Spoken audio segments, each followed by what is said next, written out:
తనెవరు? నా office colleague. నాకు propose చేసింది. దానికి నువ్వేమన్నావు? ఒక అమ్మాయి ఈ ప్రపంచంలో వేరే అమ్మాయిలు ఉన్నారన్న విషయమే మర్చిపోయేలా చేసిందని చెప్పాను.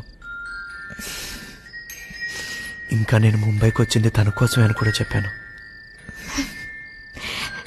కాలేజ్లో నీ డ్రాయింగ్స్ దొంగిలించింది నేనే. అవి వేసిందే నేను ఇంప్రెస్ చేయడానికి.